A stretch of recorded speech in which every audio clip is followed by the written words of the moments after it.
Okay, so we are here now. We have our first guest, Mallory. We have our first time on the podcast this month, so that's exciting. Actually, it's going to be everyone's first time on the podcast this month, so...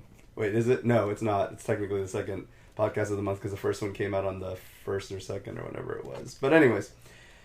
Alright, Mallory, how have you been? Well, I've been a lot better. I feel a lot better. I'm not dying anymore, so that's great. I'm going to eat on the podcast because I didn't eat before getting started because I didn't think I was going to have time.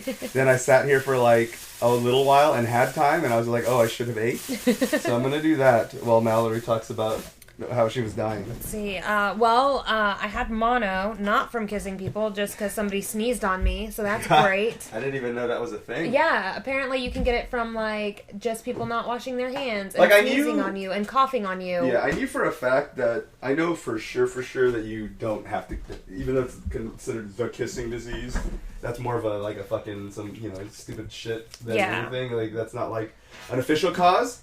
But I didn't know the other causation. Like, I thought it was just, I don't know. Actually, I didn't know what the fuck it was, so that's what happened. I was on my sister's couch for a week, dying. I even had to take time off of work. What an exciting week you had. Yeah, it was so great. And, every time I tried to, or 2 weeks. Call and talk to somebody, like, my voice just sounded so really gross awful. That I was like... Was it like... Just text me, guys. I don't know why I'm getting into this, but did it sound like phlegmy, or did it sound like... It sounded like if you hadn't drank water for, like, a week. Water. Like, your voice is just scratchy and gross, and I kind of sounded like a man for a while. Not that that's a bad thing, just, like... You guys hear me every week, and you hear my voice, that's not the sound you were going for? No. And then talking for long periods of time, like, I would run out of breath. Mm-hmm. Well, that's what I wanted you to take last week. I got ranch all over my screen. God damn it, this is why I don't eat and fucking do the cast at the same time. Anyways, that's why I wanted you... I know you wanted to come back last week, but honestly, it was just better off that you didn't. Yeah, honestly, and then that extra week I think was good. And then I got my... because I started feeling better towards, like, Saturday and Sunday. Uh-huh. So, instead of going... Because we usually do, like, a big memorial trip somewhere with my family. We go and do Jeep stuff, like, off-roading and stuff like that. Right. As Jeep bros do. Yeah. And so they had a river trip planned, and I was like, no, guys, like, you guys go, because I can't do anything. Like, I can't be in the sun that long. Right. I literally will pass out. Like, you guys go.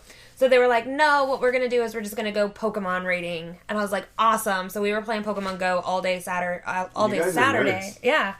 And then Sunday, we kind of chilled out at home. And then Monday, I got my new Renegade.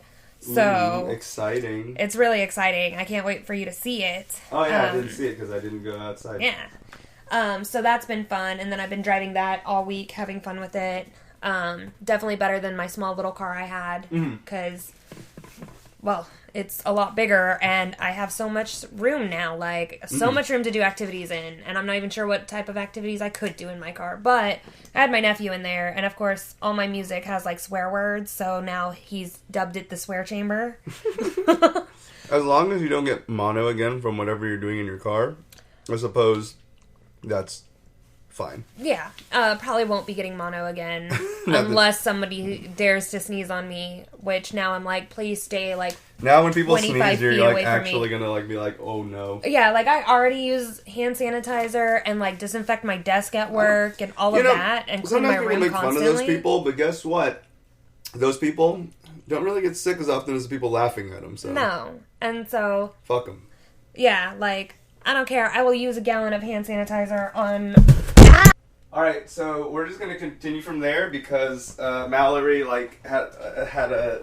I don't know what happened. I looked away for a second, and I think she had a stroke, and then that happened. So this is going to be a weird cut-in, but it's continuing at least the new... At least we can continue. A fucking version of Audacity can account for shit like that now. Okay, so anyways, I don't even know what you were saying anymore, but that's nice. You were sick. Yeah. So while you were having fun getting sick, Josh had serious... That's nice, you were anything else? Oh, you got your new Jeep. Anything else? Was that it? I think you were winding down anyways. Yeah, I think that was it. I mean, I worked a lot. I got to play a lot of Pokemon Go. I updated my Xbox for the first time in months. Mm-hmm. So that's going to start happening again. Yeah. And then... You did it. Yeah, I finally got that up and running. And then I finally realized that Drink guy, I know you already get mad when you hear me crack open my drink and everything. You're going to hear me eat for like the first 20 minutes of the podcast. So, drink guy, you're going to have fun today. Because thanks, buddy. Watching out for us. Too bad for you. No, there was something else. What was it? I think he has a thing with sounds. Like he would basically kill himself if he had to listen to ASMR. So I think that's what he's always crying about. But today's going to be really bad times. What was the last thing? Dang it. All right, Mallory, time's up. All no right. more last thing. If I got my nails done. If you remember, just cut us off. What's up? I'll just shout it out as soon as I remember it. Josh, now that you are live, because it turns out that faux pas actually helped out, because now you appeared into the podcast. So what I was hoping, this is how it's supposed to happen. Now I'm in here. So it was, basically. So I'm not going to touch the pop filter anymore, even though it's fucked up. But anyways, so what was supposed to happen is you called and I picked it up before it could ring. So it was going to be like you seamlessly, as if you snuck into the room. So it was like perfect. And then somehow I went to take a bite of my spicy chicken taquito. And all of a sudden I hear a loud bang. And then the microphone is on the ground. Josh is on the ground. And then I couldn't hear him anyways because Josh was muted while he was dying. And I don't know if you heard any of that, but...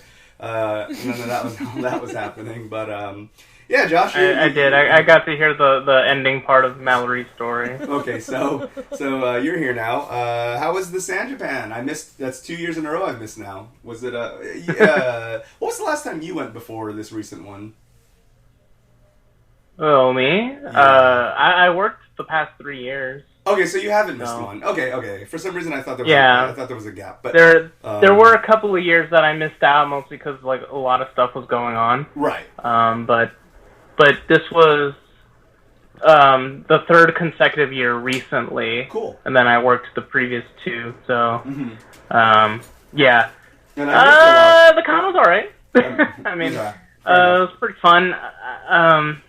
I didn't get to hit up too much of the convention, because I had to show up Friday evening, and by the time I got there, I pretty much just had time to eat and then go work the panels that I had to do.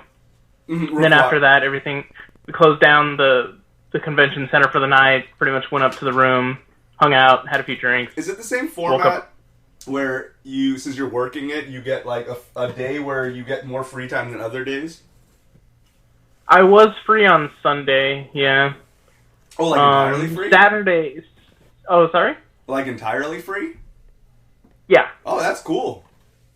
Oh, yeah, man. So Sunday was when I got to check out the dealer's room and all that and picked up some stuff. Nice. And then afterwards helped close out some of the rooms, get some of the equipment out of there. Saturday, I worked most of the morning. It was a little hectic, and then it kind of calmed down. There were some issues with the third-party company that they hired for some equipment in certain rooms, but I don't know if I should go too into detail on that here. Right. But otherwise, I was done Saturday at 3. Okay. But I was so tired. Like I pretty much got out of my tech shirt, so got into my civvies. Checked out a small panel for Gundam models, and then pretty much like showered and napped. So yeah, that was my Saturday. It wasn't too much there. 2-part question. Did you work any cool panels? There were a few that were I don't know about cool. They were pretty fun. Okay, fair enough. One of them was like a Disney trivia game. That was pretty fun to watch. Yeah. There was one. There was like a small D&D one, but I really didn't get to enjoy that one too much, because the majority of that was us trying to find an aux cable to properly set up. Because for some reason, whoever set up the panel decided to at the convention center. If you have a mental image. No, you you cut out, Josh. You that explanation perfectly cut out. You said, "Well, you," and then and then you came back and said, "If if you understand it, if you can get image of that." I said, "What?" Yeah. Okay. Well. All right. Let me try again. Sorry. Try again. So in the convention center, I don't know if you remember kind of the bigger rooms there. Yes. Where they section off like two parts of that room. Right. Well, they had a big table in the middle, and then on one side they have the projector set up, and for whatever reason on the opposite end, like feet away from the projector, they decide to put the soundboard there. So if they want to have audio playing from their laptop, we need to get a long aux cable to suit that, and they only set it up like with this tiny little cable. Who the fuck? For whatever reason. Who the fuck? Yeah. Why? So I can tell you later about who the individual that set up that room is. I like this. I like that. I will talk about it off cash, but. I remember it's a certain guitarist from a certain local band. That was so good. But that's the best. But anyway, yeah, that was annoying. So we had to like hunt for the proper cable, just so that they could get the audio to play on their laptop. So I didn't really get to enjoy that panel very much. Of course not. You're fucking Sherlock on Saturday, they did a cosplay battle chest. That was amusing to watch. Oh, that's interesting. Yeah. Then there was Anime Jeopardy. That one was actually fun to watch. And the guy running the panel actually gave me a yellow Robotech beanie for helping to set it up. Hell yeah. Yeah, so that was cool. There were many moments where I kind of died inside because like the contestants didn't know answers to certain ones and kind of made me feel old. like there were questions about Outlaw Star and the panel, like the contestants had no idea what it was, and I'm just standing there like. These damn kids. Yeah, dang kids. Probably don't even know air gear. I know, these dang new weeaboos. But yeah, those are probably the fun panels that I enjoyed working on. Nice. Any good ones you went to? Ones that I. There were a few that I did check out. There was one about like true crime stories in Japan. That was kind of interesting. Oh, that's interesting. I've never heard of that one before. Yeah, so they just talk about like, actual like murders and bank robberies and stuff that happened. You'll have to tell me all those. One of them was oh, sorry. You'll have to tell me all about those afterwards. I can try. If I remember most of them, some of them are pretty horrible. I believe it. Yeah. One of them was even about like the sarin gas attacks on the subway by that death cult. Oh God. Yeah, so that was kind of a neat panel. Yeah, that's cool. To witness. I didn't work on it. Actually, Mario worked that panel. I just kind of like sat in the crowd checking it out.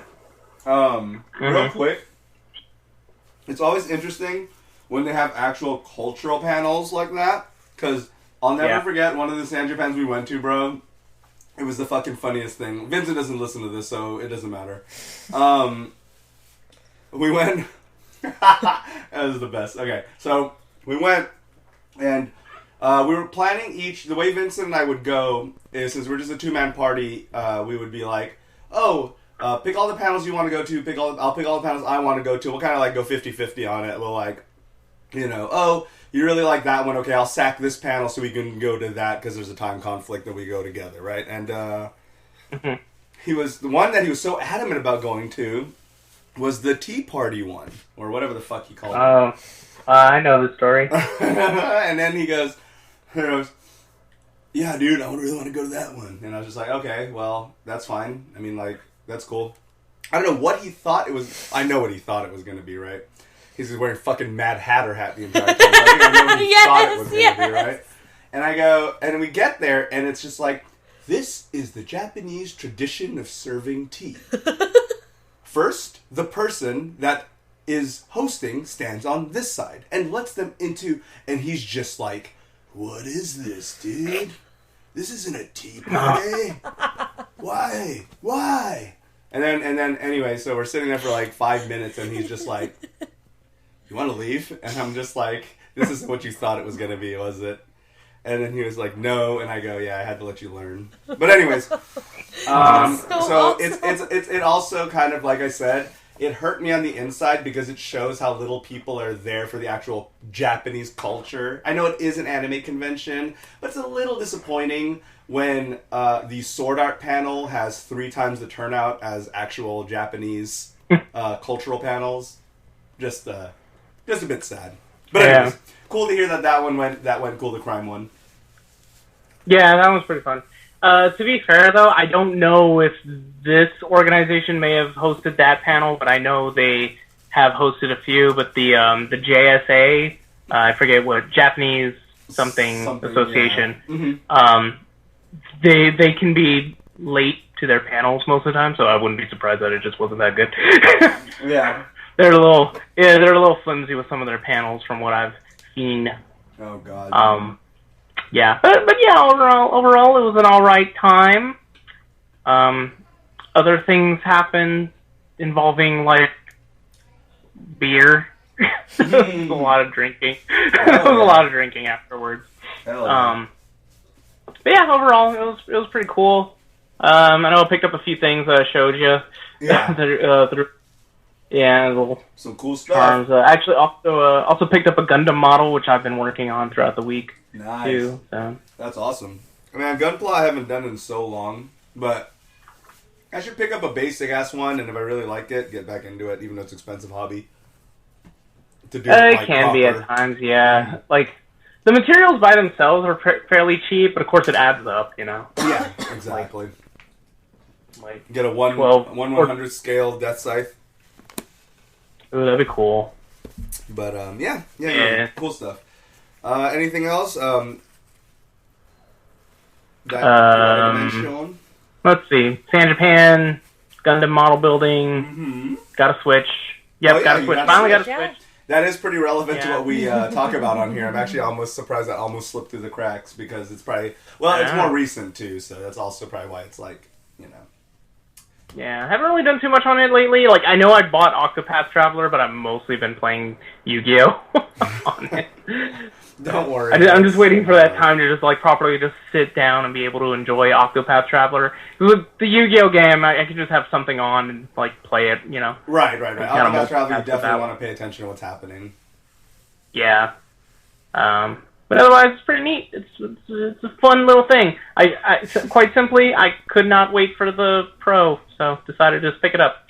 Yeah, nice. Honestly, Daniel and I talked about this a bit, and we were on two different sides of the Pro being a necessity or not. Of course, kind of like loosely using the word necessity, obviously, because objectively it's not necessary.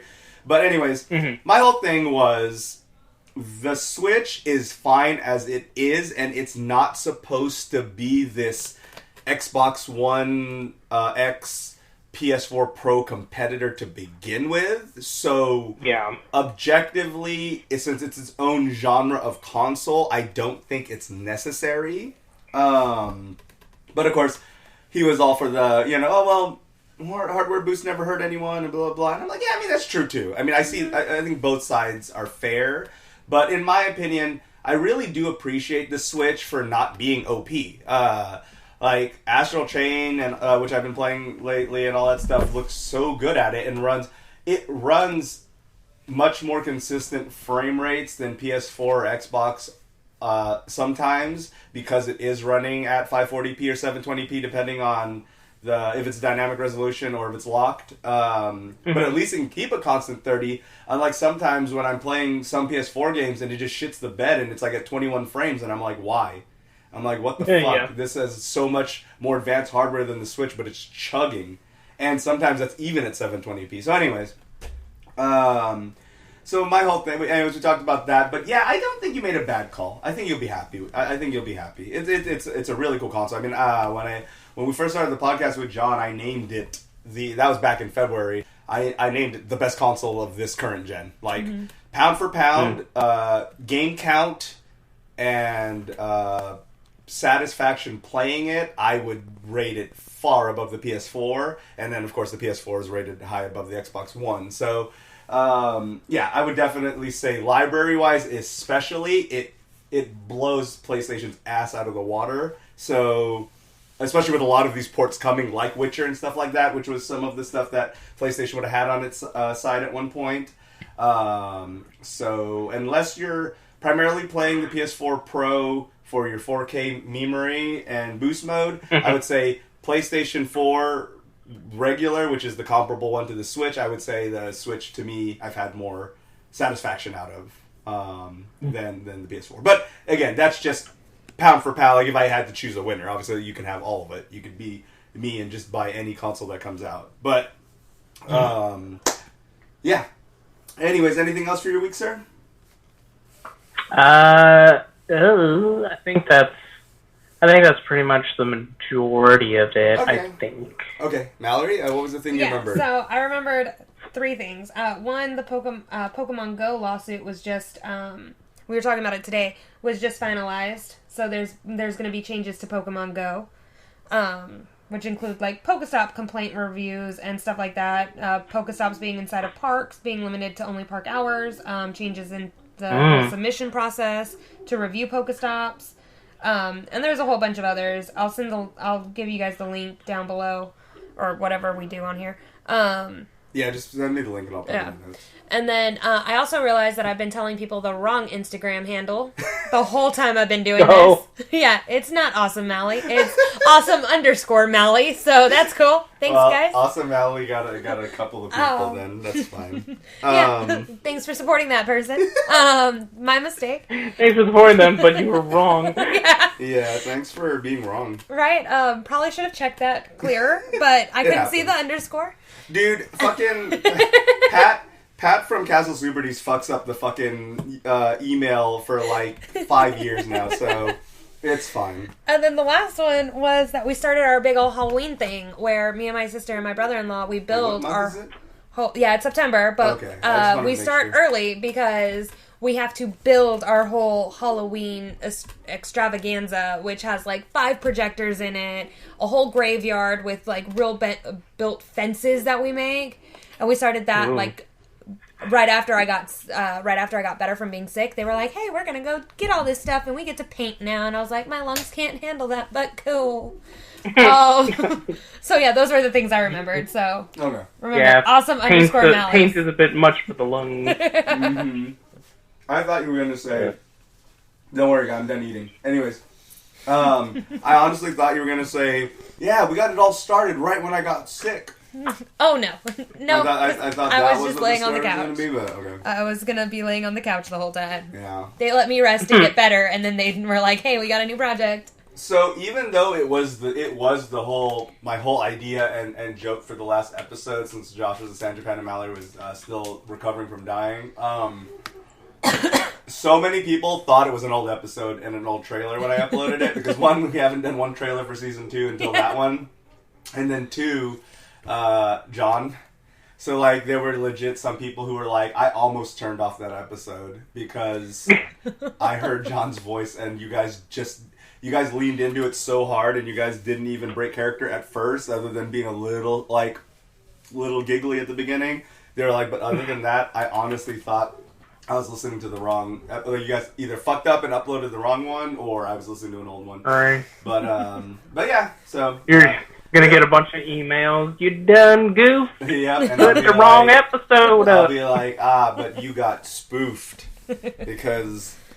Yes. Anyways, that was a good episode though. It was cool. It was cool reuniting with John. He was all refreshed and it's what 6 months of 6 months. Jesus, 6 weeks of recovery. But I also didn't think about how it's only been 6 weeks. Mm-hmm. So like that also put into why is that dog being a moron? Anyways, it also put it into perspective of these are the like how it's only been 6 weeks or it's already been 6 weeks. I guess it kind of looks different when you look at it. Anyways, so Mallory only has a little bit of time, so we're just gonna wrap that up. My week basically. Astral you mean it's been 6 weeks like that? Was it Bare Naked Ladies song? Oh God! Oh no! That's what since you looked at me. That's what that song's about. But yeah, so... Oh, 1 week. It was 1 week. Yeah, it's 1 whatever. week. It was Thanks, 1 week, Josh. but it's fine. It's fine. Yeah, I had to Google it. I was like, wait. The brand new single by Bare Naked Ladies, 6 weeks. Yeah. They're back. They're back. Over and relevant again. they're probably still more relevant than Smash Mouth, so it's fine. So, aside Astral Chain, which the easiest way to describe that is JoJo's meets... JoJo versus Skynet is essentially the idea and premise of of that game. So, that's cool. Like, legit, when I told my one friend about it, and he was like, "Oh yeah, JoJo's, huh?" And I go, "No, I'm serious. Like, you think I'm just saying it to like, oh, it's gonna be what a good gag. The 2 people on my friends list who know what JoJo's is gonna be like, wow, cool." No. What it really is like legit. Even the way they pose with them and stuff is like, come on, that's just a JoJo screenshot. So it's good stuff though. I also put a bunch of hours into Beat Cop, which is a 8-bit. You play as a cop who got framed for murder, and it can go different ways. The storyline, depending on your decisions, you can be a crooked cop, you can be a good cop, but it's a lot of fun. Good humor, very... Even at the beginning, they talk about, we loved 80s cop shit. This is based on 80s cop shit, so there will be 80s cop shit. And they kind of talk about it, and it's very obvious and very into it. If you're either too young to enjoy that, and I'm not trying to like age discriminate, I literally just don't think you're going to enjoy it as much. But it does have good music, so if you do like your 80s music, even if you're a youngin', you'll enjoy the soundtrack at the very least. And the humor is pretty good. I would say it's maybe not the most PC humor for some people because, again, they stuck true to 80s humor. So a bit of racist shit in there and other stuff. But it is, at least, unlike Ion Maiden, it's actually done at least contextual and not trying to get a SJW pop, as some people might call it. So it's one of those things where... At least it just seems like you're watching an old show, right? Like, as in the break room at work, there's just constant 90s sitcoms playing, right? So when Home Improvement comes on, some of the subject matter, I'm just like, whoa. Like, yeah. Oof. Like, yeah, good luck making that joke now, Tim Allen. Or fucking, especially if Sanford and Sons comes on. Oh, yeah. And then I'm just like, yeah, I don't think Mexicans really appreciate that joke anymore, or ever, or like, at all. But okay, Sanford and Sons, I got you. I got what you think there. So it's one of those things where they at least do it in that contextual sense. So I'm sure someone can play it and get offended. Oh, yeah. But I personally was just like, ooh, that's a bit yikes. But I mean, it's an 80s trope, and this is supposed to be, an 80s thing. Yeah. So I get where they're coming from at least. So I think it was handled fine. Again, Iron Maiden, I felt like they kind of shoehorned some of those jokes in there because they were kind of going for the whole hatred appeal of like, let's just go all in, and then it gets bad press, and they're like, well, it's still press. I don't think this was doing that, so, but it's good stuff though. No press of bad press. Right. Let's just skip talking about Birds of Prey. There was just some shitty teaser for Birds of Prey. Who cares? Yeah, there really wasn't. I watched it and I was like, I don't really have much to go off. Okay, yeah, Margot Robbie's in it. Yeah, cool, Margot Robbie, yay, I guess. I wasn't sure if the trailer had ended or if I just stopped the video too soon, so I had to play it back. It would have been the best if, in the middle of the trailer, a buffering circle was just part of the trailer, and it would have just fucked with everyone. But I did get to see, the movie trailer for it, because we went to go see it at the drive-in yesterday? Mm-hmm. Question mark? Oh, I still need to see it. Huh? I still need to see it. It's really good. Don't see it at the drive-in movies. It was good for what we wanted, because me and my sister wanted to go see it at the drive-in. But we sat where we could see both movies on the screens. Well, what? What was the other movie? It was that new Gerard Butler movie where Morgan Freeman is president and he's in a coma. That seems and it was kind of ruining it for us because it was so dark and people would turn on their lights and blare out the screen that we were trying to watch. So then we would focus on the other screen for a while, and we made this whole scenario. That sounds like a really dumb setup. Maybe don't have the screens that close to each other. Well, they're angled, so you're supposed to get there early so you can get the good seats. But of course, you guys were sitting in the equivalent of the nosebleeds. We were also sitting with the kids that just go there to make out, and it was weird. And me and my sister made a lot of jokes about that that's too. That's weird, though. But it's why is it so foggy over there? Right? We were being jerks. Oh, he's just vaping. It's fine. But yeah, so the movie trailer gave a little bit more than the trailer we watched. That was in our homework. I don't even know who's directing it. But it's probably the fucking Suicide Squad director, in which case, no thanks. But, I mean, probably. I don't know. We'll see. We'll see. I mean, Birds of Prey, like, that group is cool. Mm-hmm. But I personally haven't consumed much media related to Birds of Prey that's very good at all. I feel like they're so short.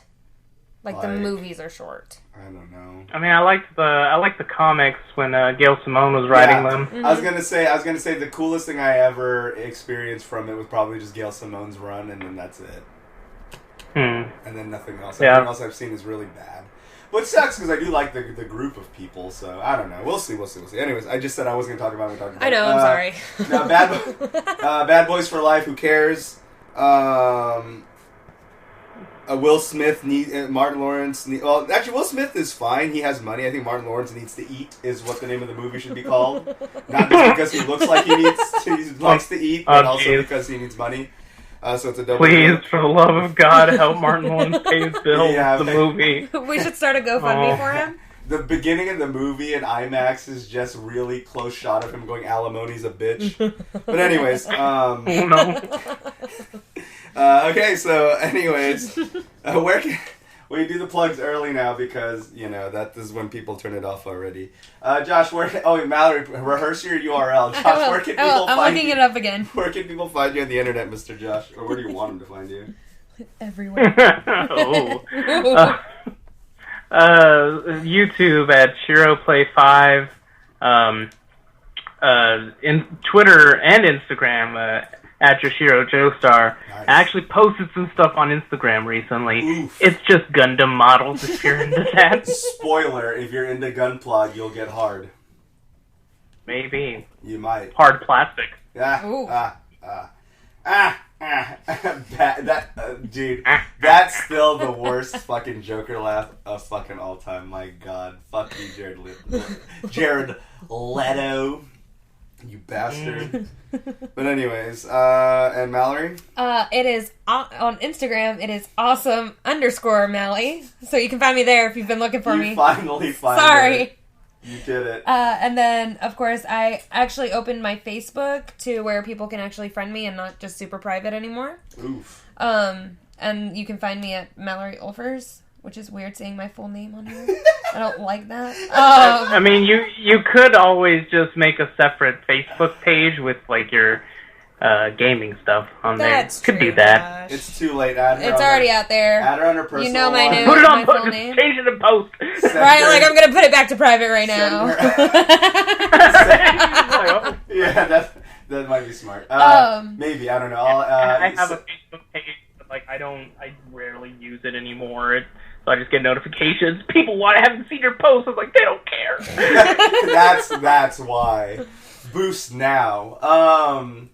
No, it also, you can send Mallory, if you add Mallory, you can send her all your DNA test, I'm 100% that bitch memes, because that's obviously what she wants, because those memes are fucking the worst.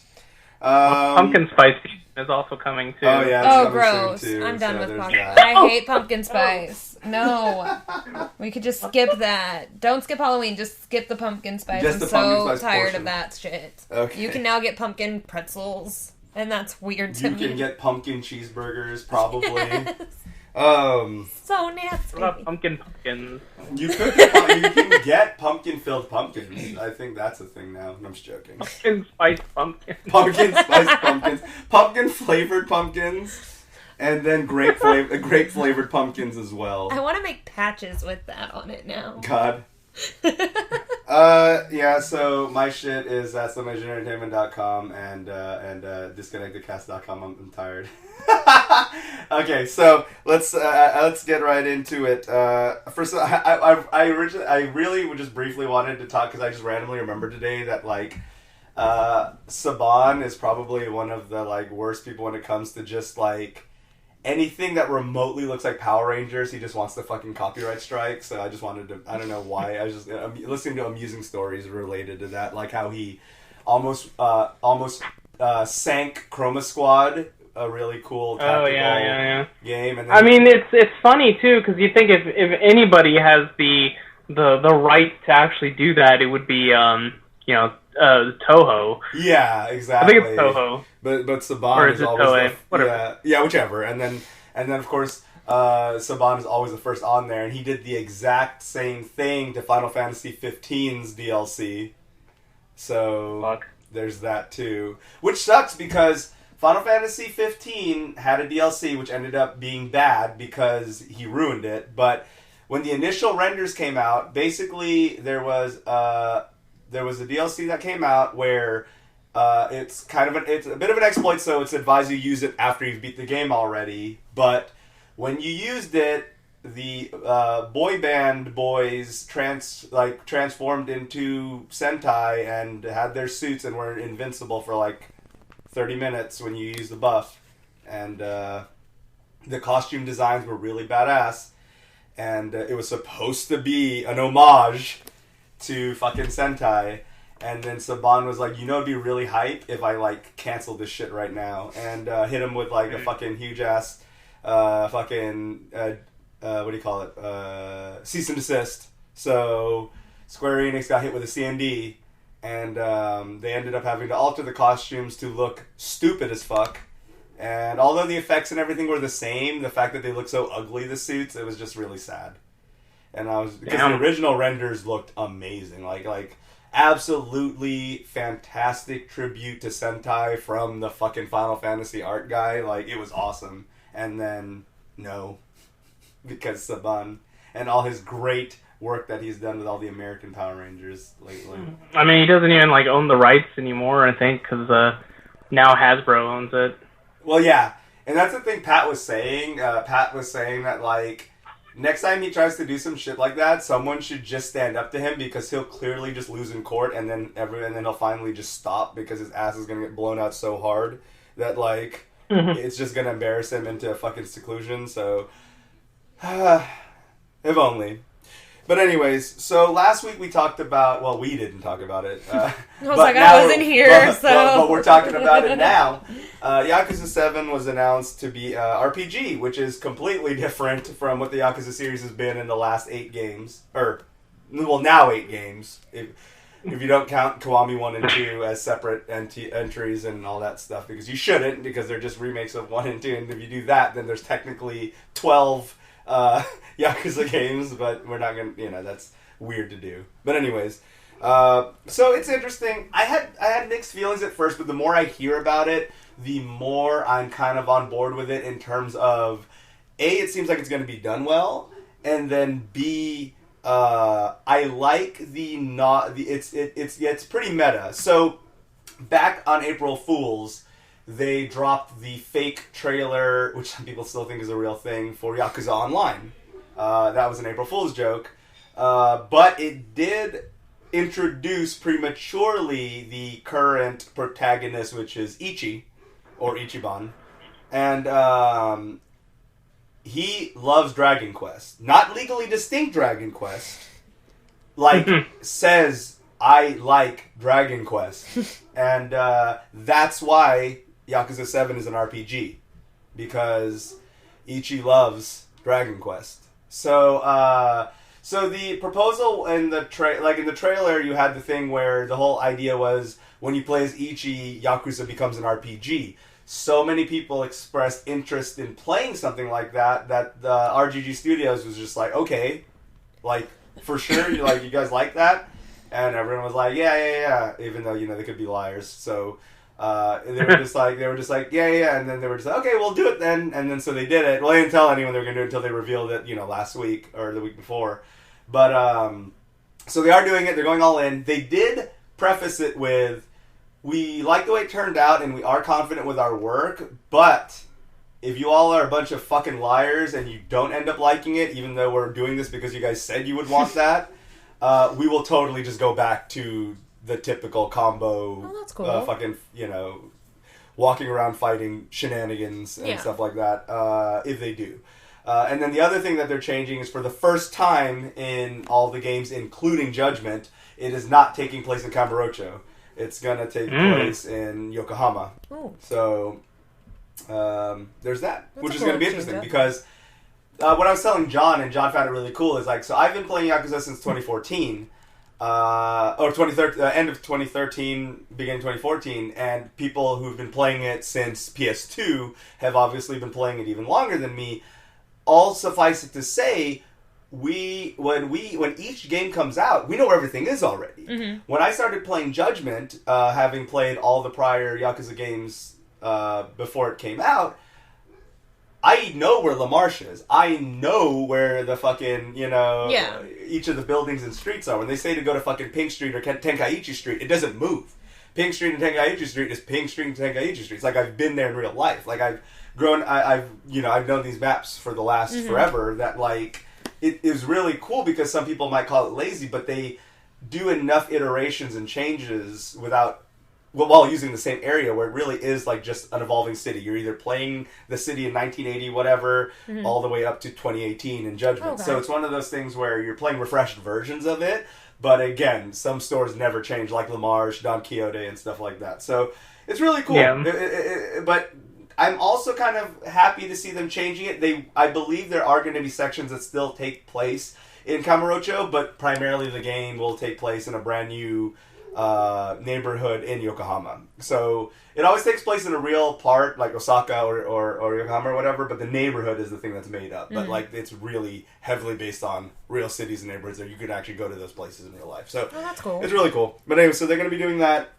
And I really like the idea that the entire game becomes and one of the way, I mean, just looking at it and the way it is going to function, it's going to play, of all of turn-based RPGs, it's going to play very similarly to Persona. So, you're a fan of Persona, you're gonna slide right into the style of the menu system, and everything's going to just be Persona, essentially, even though, again, it basically is, the reason the game is like this is because in Ichi's head, it is because of that. Now, it's the interesting thing to note also is the fact that it is still going to be using the Dragon Engine, which means that even when you get into these random encounters and battles that will take place, they're going to do it the way Judgment does it, where instead of just going fully instanced like in the previous Yakuza games, it'll just happen right where you are, or where that section will get blocked off, but like life is still happening around it. So essentially, even though it's turn-based, if you like kick the guy and he runs and gets hit by a car, he's just dead like they would in the Yakuza games, because the rest of the world is going to continuously proceed despite your turn-based section. It's not instanced, so the world is still happening around it. So if he hits the side of a building or a cone, something can happen, stuff like that. So people will still continue to walk around you and stuff like that. So it's really interesting how they're doing that. But one thing I do like is the fact that even though it is going RPG style, it's obviously still taking place in today's world. I believe it's going to take place in 2019, so they're just continuing with trying to be, like, current. They are still going to do stuff like where one of the guys uses a quote-unquote fire spell, so he pulls out a can of hairspray and a lighter. So you will still have attacks like Firaga and fucking your water memes and all that stuff, but it's going to be executed and done through modern methods because Ichi's a big fucking nerd and likes Dragon Quest. So that's awesome. There's that. So I don't know, it's really cool. So the more I heard about it, the more hyped I got. Again, when I first heard different city, different play style,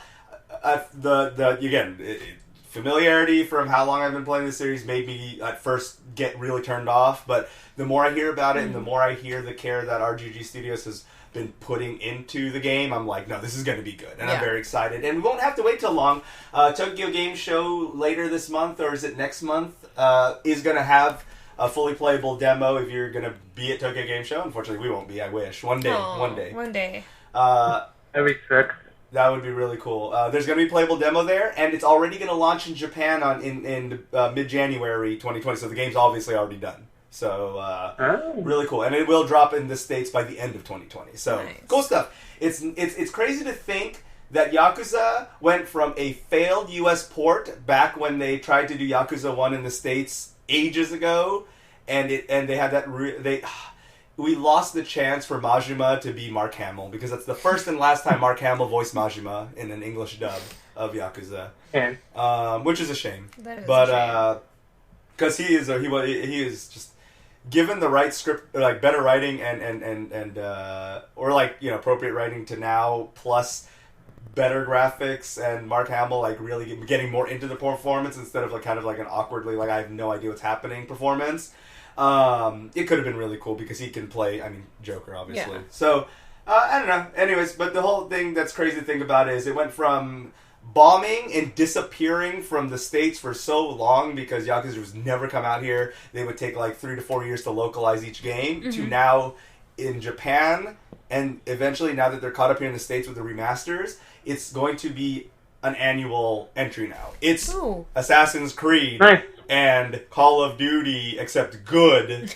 Like, it's become serialized. So it's interesting. Nice. But for the Yakuza fans, it's going to be nice. I'm almost certain they're going to intersperse Judgment with Yakuza, and especially if this RPG thing does take off, they may just transform Yakuza into the RPG series and then Judgment into the action gamey series, which would be fine with me. And on top of that, you get both fixes, and it would also, as I said in my Judgment First Impressions video, create a necessity to have both. Because all the things they kept, because, you know, someone would tell me, oh, damn, they took karaoke and it's not in Judgment. Oh, this isn't in Judgment. And I would say, yeah, but they couldn't have it exactly the same because the second you destroy the point of having, like, all the detective shit's obviously never going to come back to Yakuza, and it shouldn't because that's the whole point of Judgment. So I like the fact that this would be an extreme turning Yakuza mainline series into an RPG and then having the other one be an action RPG. I think that would definitely create purpose for both games, and I'd love to either see both become serialized or at least take turns. Judgment 1 year, Yakuza in the next year, so on and so forth. So, Josh, your experience to Yakuza is, like, you own a few of them, I know that much. Which ones have you gotten the deepest into? Or beat? I think I have one of them on PS3, but I forgot which one that was, and I never got around to it. But I have played Kiwami, the Kiwami one. Right. I think they are numbered. Yeah, they are numbered. Which I really like. I haven't gotten around to finishing it, but it's been very enjoyable. Hell yeah. I do like how the game can be very serious, but also funny at the same time. Absolutely. Like it has a nice thing where you know, obviously the story's a bit grim at times because you know they're clearly Yakuza, but there's some good humor in there. It's so brilliantly balanced. Like Judgment does the same thing of getting really good, where like you'll be solving like a rape case essentially, and it's really dark and really grim. And then like the next one is catch the dude whose wig keeps for some reason getting snatched by the wind, and I'm like, this is like such a weird thing to go with, where it's just like, all right, well, I'll catch the perp on the next case. The guy, and then you're walking down the street, and the guy's like, "Please help me get my wig again. I'm a beautiful idol."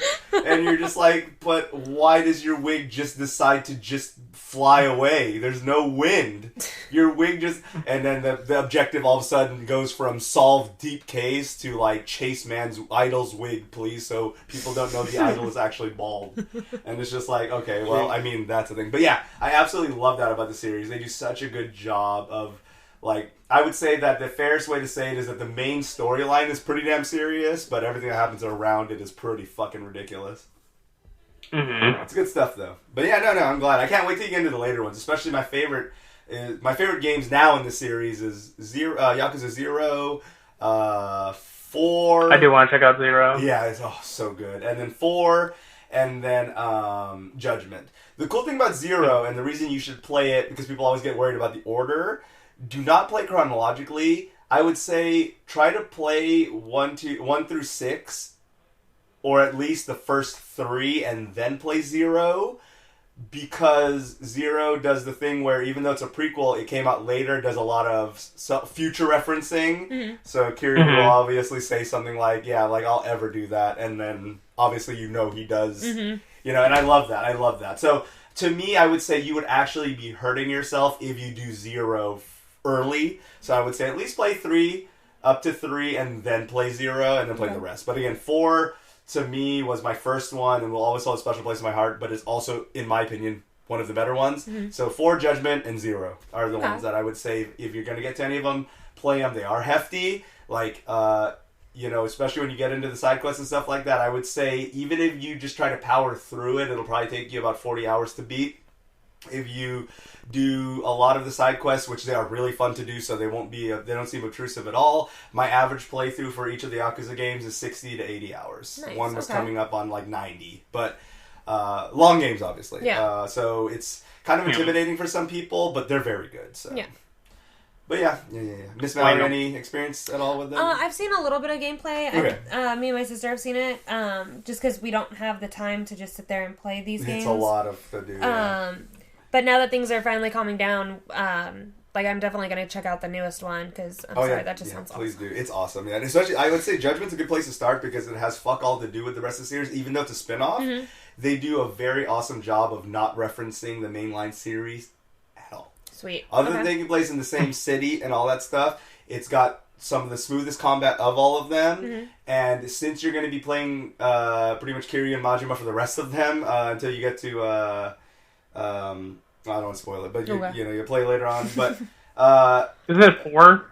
I think, I don't know. Yep, correct. Yeah, 4 is when it's going to change up. Okay. But since you will be playing for Kiryu for like 3 games, so you're talking like 180 hours as the same guy for a while, it's nice to kind of get a feel for somebody first. Plus, it's cool to see it jump back in time, kind of. So it's really cool stuff. And like I said, as you play more and you get familiar with the city, like Kamurocho will feel like a special place in your heart, even though it's technically a made-up place. It's also real enough. Yeah. And, I love when Pat and Wooly go to Japan. They like to go to, especially Pat's a big fucking nerd. He likes to go, this is the bridge where Kiryu threw so-and-so off of the thing. And it's really the bridge where it happened.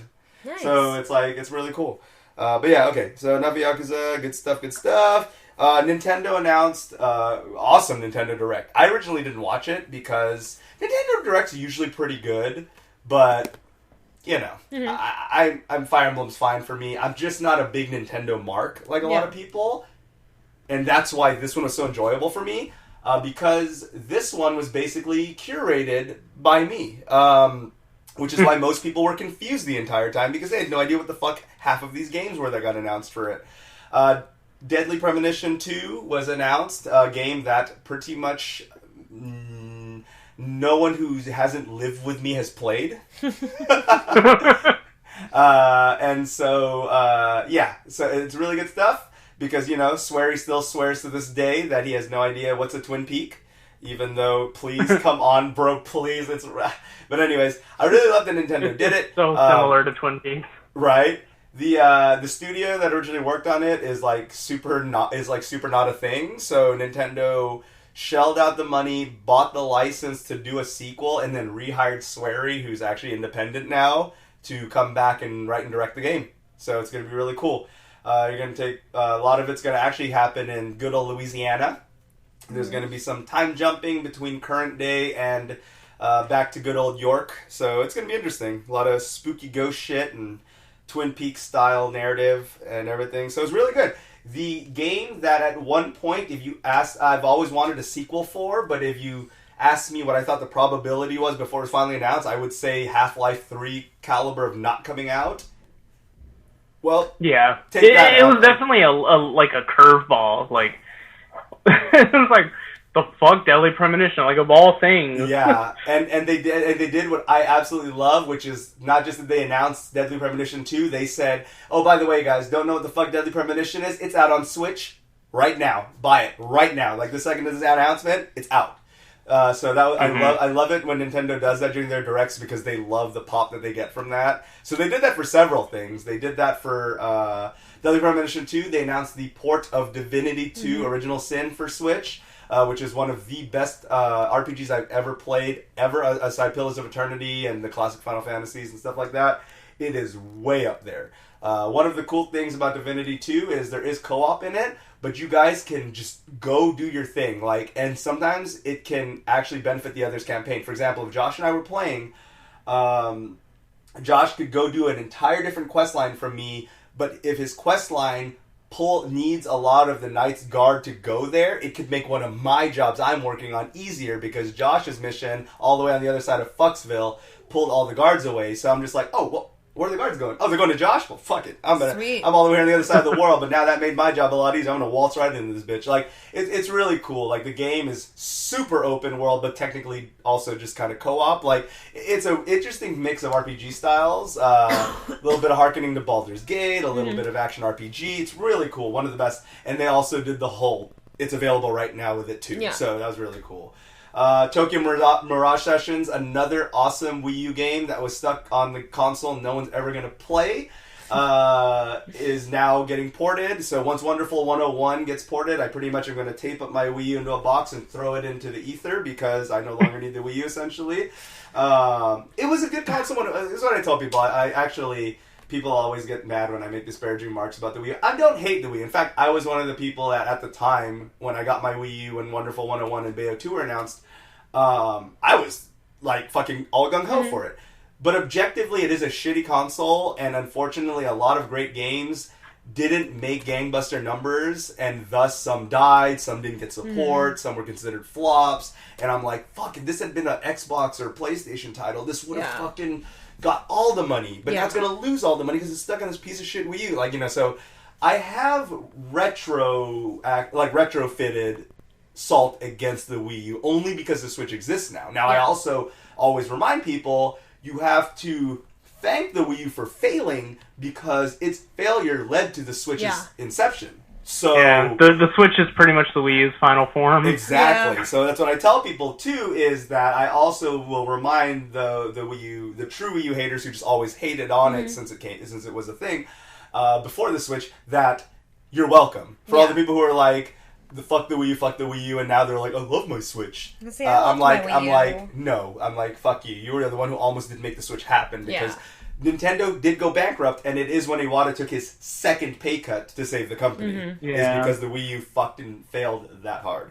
So, anyways, a lot of cool ports coming out. Like I said, once Wonderful 101 gets announced, because Platinum has pretty much said 1 trillion times that they want to do it, and Nintendo's basically said 1 million times we're down. So it's more of a matter of when than if, because both parties really want to do it. And Wonderful 101 was a great game. I remember when I was like 30 hours into that game, I'm like, all right, almost done. And they were just like, basically, essentially in the way the game went, it's like, welcome to the halfway point. And just like, what the fuck? Like, they're just getting started? I really thought I beat the game. It's really cool. It's a great game. Platinum's just... I'm a big fucking mark for Platinum. And now that we have the Switch too, Studio Ghibli was... there was news on them... Ni no Kuni? Coming to... releasing a new game on the Switch... I'll have to look back up at the article because me and my sister were super excited over it. Ni no Kuni 1 was cool. That was getting ported, and then Ni no Kuni 2 is going to come out for it too. So I like the fact that Nintendo is doing an awesome job of, like, first they were just grabbing sequels, so it was a little like, oh, well, maybe we use your only current gen console, which I actually know a lot of people who aren't just fucking able to just throw money everywhere, and this was the console they went with or the console they could afford, and they didn't get to play your previous one. So I like that Bayo 2 came with Bayo 1, like what they did on the Wii U. I like the fact that they did drop Deadly Premonition Origins, as they're calling it now, that you can play before 2 comes out. They're doing a really cool job of doing it where it's necessary. For example, the Witcher series, they basically made Witcher 3 where they knew this was going to be most people's first and only Witcher. That they were just like, they designed it so perfectly where if you played the first 2, you'll get that reference. If you didn't, you can play the entire game and enjoy it as a even though it says fucking Witcher 3. As a standalone adventure. Exactly. So, that was one of the ports that I wanted that I didn't think was going to happen, because it'll be interesting to see how it looks on there. Because Mortal Kombat 11 looks like dog shit on the Switch. It runs fine. It runs at 60 frames, but it looks like someone took a big shit on it. But from what I've seen from the Digital Foundry footage and stuff like that, it actually looks like The Witcher is going to look pretty good. It's going to be on a dynamic resolution, so it's going to go anywhere from 540p. It's going to actually be at an almost locked 540p on handheld and 720p or 900p, docked. So that's not bad. No, they said that it hit its target. They said it hit its target 30 frames like 98% of the time, which is really good. Only when like shit got hella heavy did it, like, you know. But I just love dynamic resolution so much and how the Switch really incorporates it, because it's why the Doom 2016 port was so great, because dropping of HDR or the dropping of the field of view or whatever was so... They knew where to shove all the resources to distract you from the stuff that's got detextured or whatever, that it was such an enjoyable experience. So I'm very excited. If The Witcher does end up being a good port, I cannot wait to see what else can go there, because The Witcher's such a massive and gorgeous game that, like, if they can do that, I just believe in anything at that point. So that's very, very cool. Yeah. They announced, what I already said, again, Mirage, Josh and Mallory did that. I heard the new Fire Emblem game's really cool. Yeah. I know a lot of people love that one. They're just like... I've heard so many good things about Three Houses. I just haven't played it yet. That's probably going to be... That's the next game I'm planning to pick up for the Switch. Yeah, because I know Josh loves his Fire Emblems. I love me some Fire Emblem. Now, are you like 99% of people on Earth who Smash was their first introduction to those characters, or did you already know those characters before Smash? Yeah, Smash was pretty much my first intro. Which is fair, because that's actually what they were talking about on Castle Super Beast, and I was wondering that to myself. I don't think anyone I knew personally... I know some asshole out there on my Facebook is going to be like, I did. Fuck you. You're a liar. I don't think anyone I know personally knew who the fuck any of those people were until they played Smash first. Yeah. Then got it. You can be a big Fire Emblem mark now. Yeah. I'm not saying don't be a big fan. I know actually, a lot of my friends are big Fire Emblem fans. But none of y'all knew that shit before Smash. So stop lying. I think that's where I Please learned stop about telling me that shit. You're a liar. Yeah, I think the first game I ever played was the one on the GameCube. Which I heard that one's pretty good, Path right? of Radiance? Yeah. Yeah. I remember, gosh, I don't know if you remember him, but Ryan, I remember he used to have emulators of some of the older games on his computer. Oh, that's cool. That's how he played it. So that was kind of neat. Hell yeah. But yeah, Path of Radiance, I never finished that one, because that game was pretty difficult for me. Like, this is the thing, I love Fire Emblem, but I am not very good. I have to play on the little babby mode, where my characters will still be alive if they die. Yeah, the last one I played was one of the ones on 3DS, and I had it on hella baby mode. That game was fucking hard. Mm-hmm. Like, yeah. I just love games like that and XCOM. They're not in the same genre, but where I'm going with that is games where you have your squad try to make it through certain battles, and you can actually lose members of your team, or you actually are, like, careful with moving around. Yeah. Like, you know, when I play XCOM, I love Sergeant Cortez. I do not want... Oh, Sergeant Cortez is dead. I'm actually super sad. We made it through, like, 12 campaigns together, and now they're super dead. And they're not coming back. And it's like one of those things where I love games where, like, there's a sense of permanence. You know, Pillars of Eternity did that. Tyranny did that. I just love it when games do it, because it makes you think before you do some dumbass shit like send them into battle by themselves. Like, it's really cool. I just appreciate games that do that. And I do appreciate both Fire Emblem's difficulty and the baby mode. Yeah. Because I honestly wouldn't have enjoyed any Fire Emblem game if it wasn't for baby mode. So... Yeah, like I know a lot of people, or a lot of hardcore Fire Emblem fans kind of don't like the newer games because of it, and I think it started with Awakening. But that's the one. Fire Emblem Awakening is the reason why we still have Fire Emblem. That game saved the franchise. It saved the franchise. The success of it fucking blew up. So, yeah. Yep. It's kind of funny how that works out when people fucking, I don't know. It's just, people never be happy. Yeah. We can go on that all day. So, speaking of haters, Overwatch, one of my dream games that I wanted on Switch, finally got announced. John and I talked about it last week, how Amazon fucked up that announcement already because they already listed the Overwatch Switch case. Oh, jeez. The week before Nintendo announced Overwatch was coming, or Blizzard announced, Nintendo and Blizzard announced that Overwatch was coming to the Switch. Amazon UK... Which is, for some reason, always Amazon UK. Threw up the listing for the case, and like 5 minutes later took down the listing for the case, and then everyone was just like, oh, Overwatch is coming out on Switch. Yeah. Or, for some reason, there's a case for no fuck-all reason. Yeah. And then so, I love what they did at the Nintendo Direct, though, because the Thunder was stolen, they just gave up on it. So, like, when the Nintendo Direct started, it was already it just started. Like, the second that, like, footage came on the screen, it's just already Overwatch, and the guy goes, Overwatch is coming to Switch. Anyways, here's the news. And I was just laughing so hard because they were so over it when the Direct began, that it's just the first thing they started. Usually that's the one where they'd save till the end and be like, oh, what do I got here in my pocket? No, I got Guess what? a big. No, everyone knows about it already. It's ruined. Fuck it. Thanks, guys. People, I saw. This is why I don't look at comments normally, but I saw people at the announcement hating on it. Or just like, oh, even less frames than PlayStation, and it's just like, you know what? As I just said earlier, I've had more games with better frame rate on Switch than I have on PS4. So it's one of those things where it's a weird thing to say.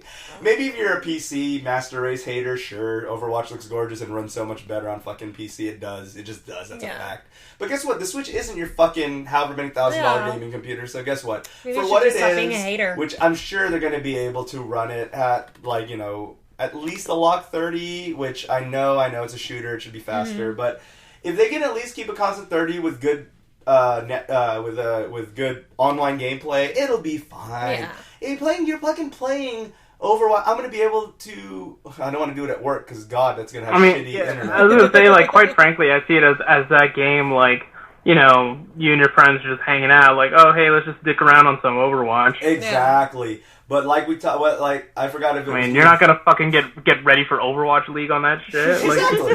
It's exactly. That's just the truth of it. It's supposed to be fun. That's my mission now, Josh. I'm gonna get really good at Overwatch on the Switch. Oh God. You can do it if you really want to with your drifting Joy-Cons. But, Overwatch for Switch, party of one. Yeah, basically. But it is one of those things, too, where, like, I like the idea of, like, when I go to my folks' place, guess what? I'm not fucking lugging my PS4. I fucking just carry my Switch. So guess what? Now I can throw down a few rounds of Overwatch when I'm fucking at Thanksgiving and done eating and about to fall asleep. You know what I mean? Like, it's just cool. I like the idea. Fucking fuck everyone who's hating on it. And then the only other thing I was going to say is that I wish Blizzard would take a cue. That's right, Activision Blizzard, who fucked up their relationship with Bungie, could learn a few things from them, because I really wish they would do what they're doing with Destiny 2, which is cross-gear, cross-saves. Could you imagine? Mm-hmm. I have it on I have it on PC. And just speaking of, did you mention that? That was one of the things they advertised about, I think, with that Divinity game, is that you're going to have, like, cross-saves with Steam and the Switch. Guess what? Good idea. Yeah. I love them. That's it. More studios need to do that. I'm just tired of the fact that my Mercy skin, my Mercy breast cancer skin is locked to my Xbox. And then when I play on PC and I play as Mercy, I just have fucking... I think I have actually on PC, I did get the cool, whatever her military one is. The fucking, whatever. I mean, that one's cool too, I guess. But my Witch one, most of my Mercy stuff, I have all Mercy skins and all Diva skins unlocked on Xbox, because that's where I was playing originally. I'm going to get a copy on Switch, and then I have it on PC, and I think I have a copy of Overwatch on PS4 that I just never turned on. I just bought it for it, and then just never played on PS4. I just played on PC instead. But guess what? If I had all my skins on everything, I would probably play them all fairly regularly. Oh, my Xbox group is on? Yeah. Play with them. Yeah. Oh, my PC group's on? Play with them. Maybe the stats shouldn't carry over because your PC stats and your Xbox and PlayStation stats are going to be a little skewed. Yeah. But the skins at the very least. Like, come on, fucking... Yeah, and you know what's really stupid is, I really got upset too, was because you can link your account. That's even worse, right? I thought that... you can link your account. Yeah. For apparently no reason, I guess. For actually no reason. It's just so you feel like you did something. You did it, guys. Yeah. My Battle.net is linked to my Xbox. Pissed me off. Also... Because I played it on PS4 first, and then later I got it on PC, and then I decided to link the account, so I was like, oh, this is cool, maybe I'll be able to use the same skins. Oh, no, I really can. It's just linked for whatever. No, you don't get to. Fuck off. And then the other thing I was going to say is... You double dipped. Yeah, exactly. Which sucks, because I love... See, people may think it's stupid, but I actually do love... At least PC and console of choice is usually where I go. Because I don't know, I just like the flexibility of both. If I am sitting on my computer already, it is nice to fire up whatever. It just places them there already. But anyways, the only thing else I was going to say is... Xbox added Discord integration, like, so many, like, fucking, a long time ago already. PlayStation, why is there no Discord fucking integration? What the fuck? Why are you guys late to everything? Jesus Christ. Like, I just want my fucking... I want everyone on Discord to know what I'm playing, no matter what console I'm on. Because I'm that pretentious, and I want everyone to know what I'm playing when I'm playing it. But, yeah. Actually, I was going to test out the streaming thing. I did test it out. The integrated streaming through Discord on the PC. It's actually it runs pretty smooth. Does it? So, I mean, you can't do like face cam or anything yet, but just direct streaming. I think that's also what helps with the stability. But yeah, you can do it. You can do 30, 60 frames. You can do all the way up to 1080. You can do, I think you can stream 4K for fuck all reason. If you have Nitro, like the really, really high one, not just Nitro, not just Discord Nitro, but like the Nitro, the one that gives you like the access to all these games and all this bullshit. If you have that one, you can do like up to like 4K, but fuck, for Christ's sake, like, why are you wasting that much bandwidth? Like, who's watching Twitch in 4K? I know someone is, but like, like that's not necessary. Calm down there with your 4K. PlayStation dropped some interesting looking vignette covers for their only on PlayStation games. I mean, they look fine. Yeah, they look pretty cool.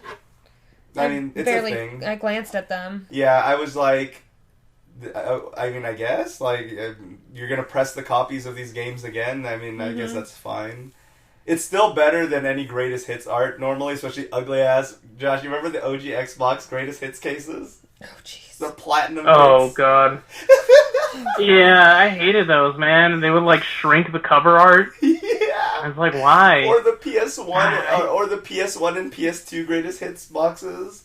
Like the ugly red tape or the green tape. Or like you said... yeah, they would put the... Yeah, so for PlayStation 1, they would have the green banner. And then for the PlayStation 2, they had the red banner. Which those don't bother me as much, but Xbox is like, the fuck you doing? I think GameCube did something similar like that, too. GameCube had the ugly case, too. Yeah. Fuck sucks. Yeah. It's like, I don't want it. How about just put a... Thanks, I hate it. Yeah. How about just put a dumbass sticker on there that just says, it great. It great. Yeah. Like, that's It's it. good. It's Why good. It's a good game. Yeah. It's a good game. Give us your money. Exactly. Your money, it's fine. WoW Classic dropped recently because, WoW has gotten so shitty that people want the original WoW back. So they went ahead and dropped it. They granted people their wishes. One of the funniest, they've been having server issues. Go figure, it's fucking Blizzard. I already said Blizzard, so, I mean, launch day issues. What a fucking surprise.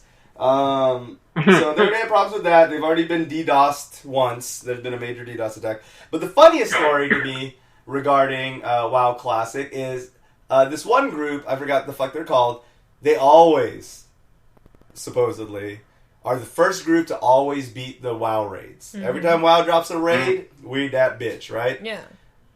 So they were like making a big deal about it. They were just like, we're going to stream the whole, if it's like 72 hours, we're going to stream all 72 hours, whatever it is, man.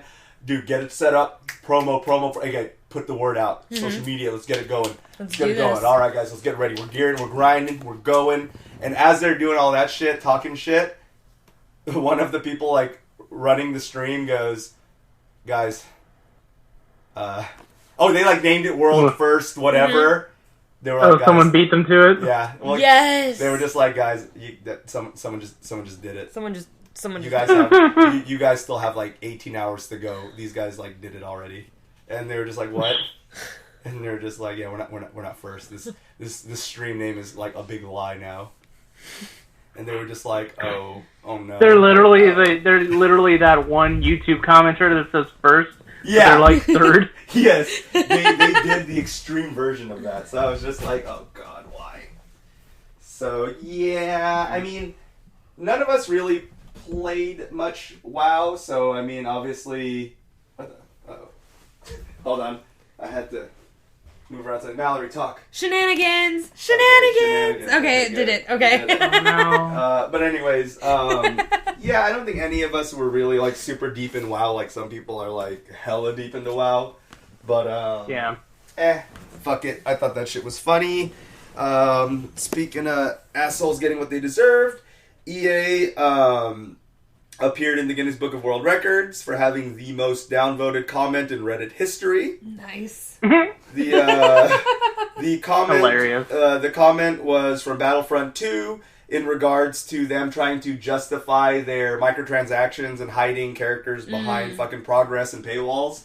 To date, of at least Guinness Book of World Records giving them that record, they received 683,000 downvotes in one comment, which is a lot by a landslide. Yeah. So there's that. Predator Hunting Grounds looks like shit. This is the thing I don't understand. I don't... I watched that trailer. I can't say I cared for it. Yeah, and, like, it's one of those things where it's just, like, there's several ways to go about it, and there's a lot of wrong ways, and there's a couple of good ways, right? So, you have the Square Enix Avengers route, which is a big fucking lie, right? The initial Square Enix Avengers trailer is all pre-rendered garbage, where they try to throw a few behind-the-character camera angles in their fake-ass trailer to make it look like gameplay. Oh, you're behind the Hulk. That's the Hulk. He's doing it. When it's all fucking fake. So you can go that route and just lie. You could be Killzone and just lie. You could go the route of a lot of good games, like when Platinum shows a trailer for something other than when Scalebound didn't come out, and the game comes out and it looks just like what you were told this entire time, like the progress report says. Yeah. And then you have Predator Hunting Grounds, where it's just like incredibly honest, but also disgustingly honest, where you're like, why are you showing us this? Yeah. Like, why did you not watch this game footage and go, yes, it is real game footage, we believe it for sure, it looks like a shitty game. It's like, why did someone not watch that and go, oof, maybe not? Maybe we should do something else, guys. Maybe no one gives a fuck anyways about this game, because, like, it'll be, like, it could be fine. Like, I think a Predator game that's done, like, Friday the 13th, or... I was actually going to state that I think it's a bit late, because when I was watching it, I was like, oh, this is like Friday the 13th and Dead by Daylight. Exactly. And even then, I would love a Predator-themed one, because I like Predator more than I do Jason. But not if it's shitty. No. And it looks like a shitty version. It's the same concept. It literally is. One of you will spawn as Predator, the rest of you will spawn as the fucking Marine. Yeah. Yeah, it doesn't... I do like the fact that it takes place in the jungle, because that was one thing I didn't like about that one game that came out on, like, PS2, where it was in the city and shit, and I was like, nah, I don't care. Don't make fun of the concrete jungle, please. Oh, okay. No, it's okay. That game sucked dick. It's fine. Yeah, but, like, the animations look bad. Okay, so... Like, I saw with the Predators, like, jumping from another tree, and it just looks so awkward. I'm like, what the fuck is doing? So the animation's bad, right? And I see stuff do that, where, like when Marvel vs. Capcom Infinite showed Iron Man's face melting off, right? And it's like, I've seen bad graphics in trailers before. But the thing I'll never understand when I see a trailer or gameplay footage is when it clearly dips below 30 frames. Like, there were several parts of the footage where it was just fucking running at, like, 21, 19 frames a second when they're, like, reloading, and then it lags. And I'm like, what? Why are you showing this in a commercial? Stop doing that. Like, stop. It just looks bad. Yeah, it looks really bad. Which is a shame, because, again, I know they did kind of miss the train of Dead by Daylight and Friday the 13th, but again, I like Predator more than those themes, so I would have been more hyped for it if it was a good game. So it's a shame. It looks like ass.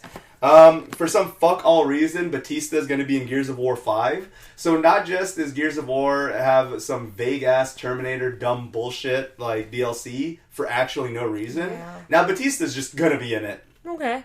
Like, it's just Batista as Batista. And he's in the Gears of War game, and they use his wrestling entrance theme in the commercial. Yeah. And he's just in it now. Batista is now in Gears of War. Cool. No tie-in to any upcoming pay-per-view. No tie-in to Guardians of the Galaxy 3. No, he's just there. Batista is here. Fucking why is Batista here? How did he get here? How did he get here? Why is he in Gears of War land? Like, it's fucking weird. Like, I don't... It was just the fucking most awkward. stilted, like, commercial. They used... It was a bit weird. Like, oh, look at this. I got the cog armor. Ooh. Yeah, and then just the way he awkwardly... Like, he's just like... I'm here. Paycheck. like, that's pretty much it. Like, I don't know. I love Batista to death. Don't get me wrong. I'm only making fun of him. I'm going to buy so many lunchboxes with this money. Oh, yeah. I'm going to buy so many loot... Oh, wait. No, I won't. No, you won't. He actually has a lunchbox collection. Oh, what? Really? That's cool. Yeah, Batista actually collects, like, a lot of lunchbox lunchboxes. Despite being a chiseled Adonis, Batista does seem like he's a big fucking nerd, and I enjoy that. Yeah. He's just a big fucking nerd in a buff guy's body, it seems. Yeah. Going back to real quick to Nintendo reveals, I totally forgot to mention one of my most favorite ones was the one where I read some of the cringiest, ill-informed comments, which is Terry Bogard's badass introduction to fucking Smash. That is something I've wanted since guest characters started being a fucking thing on the Wii. Like, I was just like, well, not really just on there, but like when, they started getting crazy ones, like Snake and stuff. I always wanted just fucking, I was just like, dude, everything should just have Terry Bogard. Like, Streets of Rage, Terry Bogard. Morrowind, Terry Bogard. Like, I just want Terry Bogard. You mean grown-up Pokemon trainer? Yeah, oh god. Yeah, so he got announced, and again, like a lot of that Nintendo Direct, which did have a lot of obscure pulls, first of all, at least the way Smash usually has cool videos when they introduce the picks. I fucking love the way they introduced them. It was so fucking good. It's gonna be the best, because I always put so much care into these characters. And doing a Buster Wolf as your final Smash and all this stuff is just gonna be the fucking best, dude. Now, some of the cringy comments I read was such as, who the fuck is this? Why are they wasting a slot? We could have had... Oh, who did they say? We could have had a true Sans, but instead we got this no-name fuckboy. And a bunch of other cool comments, because clearly Smash players don't play any other fighting games, is all that confirmed. It's just one of those things where it's just like, ugh. I'm happy. I mean, there are people that look at Street Fighter and are like, hey, it's that character from Smash. Oh god. Yeah, the fact that we're like, you expect that, like, Fire Emblem thing, but you're right, there is that kind of a thing now, or I'm sure that is a thing now. That some people may think like that. Yeah, fuck you, fucking goddamn it. But, anyways, Terry Bogard being in is, and I can't wait to hear all his broken English, because, like, in the last game, I'm fairly sure they just established that Terry has, like, a brain tumor or something, because everyone else speaks normal and properly except Terry, even given in the context of him speaking English. Everyone else will speak proper English, and he'll just say, like, that shit! Well, Terry, why are you saying it like that? You're an American... Busta woof! Okay, Terry, I guess... Come on! Okay, I think he had a... Rising taco! I think he had a motorcycle accident or something, is what they're kind of just gonna say that was a thing now, so... Yeah... There is that. Right, the Dragon Quest games being ported to Switch is going to be really cool, because they will actually have English options. Nice. Which wasn't a thing apparently in the ports before. I only play them in Japanese, so honestly I'm just being a big weeb about... There are certain games where I do refuse to play them in English. But for people who do prefer, like, someone sent an email to Pat and Wooly, which they did kind of funnily responded to, but made an interesting point where they were just like, maybe sometimes people listen to dubs and can't do subs because it's hard for them to concentrate and watch at the same time and read at the same time, or they have ADD and they can't really, so they'd like to hear and maybe be able to look away for a second without missing an entire scene, and stuff like that, to which Pat responded, maybe don't have that problem. But he was just joking, of course. But yeah, I mean, like, if that's your preference, that or like you literally, it's because you can't help it, that's fine. Yeah. But there are some things that just have really bad English dubs, so fuck that shit. Like Dragon Ball, for example, I would take the English dub of Dragon Ball Dragon Ball Z any day. So there are some things. I actually think some people in Japan. I actually think there are some people in Japan that do prefer the English dub because they got taste. Because they don't want Goku to be a little old lady. They want it to be Sean Chamel. Mm-hmm. Yeah, I mean, I'll admit, watching Dragon Ball in Japanese is a little weird because of that. Yeah, it is a bit odd hearing their really annoying sounding voice for Goku. The Final Fantasy VII dropped the key art. The one of Cloud standing outside of Shinra Tower. Mm-hmm. But with the new graphics. So... It looks good. Final Fantasy VIII Remastered recently came out. Yeah. Hell yeah. Haven't had a chance to play it yet, but fuck yeah. All the 7 marks are gonna get so mad about that, but it's fine. That's fine. Let them be angry. Let them, yeah. They have a well-loved game. Let them be angry. They have a well-loved game that's going to end up being like a $160 game that's going to have every touch of love and care put into it. So fuck them. They can be mad. Now, for a remastered cleanup where some of the assets did have to get rebuilt because some of the assets and pre-rendered backgrounds were lost for 8, which had a lot to do with the delay of its port or the very rare amount of ports up to this point, it looks pretty clean considering. Especially, we saw the initial trailer, but if you've seen like Digital Foundry's side by side, it looks awesome how much they've cleaned it up and how much they've made it look nice. Yeah. So, since that's the best we're going to get as Final Fantasy VIII fans, and that's the grand opening, grand closing of the fanfare for Final Fantasy VIII ever again, I'm happy with it. It looks great. So everyone pick it up. Because even buying 1,000 copies each, we're not going to touch Final Fantasy VII's numbers. Yeah. But... do it anyways, just to show that Final Fantasy VIII's got its lovers too. The good thing is, all joking aside, a good amount of my friends, at least, do like Final Fantasy VIII. They would, they still heavily disagree with me that it's the best one. Which it's fine. You're entitled to be wrong. I mean, obviously that's what life's about. But it's one of those things where, like, at least for those people who... I do have at least, maybe, like, honestly, like, at least 4 or 5 people, which is more than most people can say, of my friends who do think it's the best one. So that's 5 people. That's already more than I hear normally. But yeah, most of them will at the very least say, oh, it's not the best one, but I really did enjoy my time with 8. So I don't even honestly I don't even know if I would go as far as to say it's the best one, but it's certainly my favorite. Okay, fair enough. Yeah, you're right. Yeah. It's not the best one, but it is my favorite. Yeah, that's fair enough to say. But it looks great. Good price. What is it, like $20? Like, yeah, $20. So, yeah. Yeah, $20. So yeah, pick it up for $20. It ain't bad. It's better than fucking the Resident Evil games getting ported to Switch and then costing $10 more than the PS4 or Xbox counterparts. Oh, that's weird. Yeah, that was weird.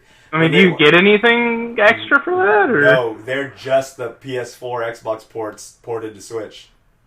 Yeah, that's weird. There is no exclusive content to it, and then it costs $30 on Switch. That's very strange. Like, give us like a couple of skins or something at least. Yeah, okay, and that's the thing is a couple, like even literally just a couple of skins would have justified it already. Oh, I got my Zeldas and my other, my Phoenix Wright skins and whatever whatever you want to give them.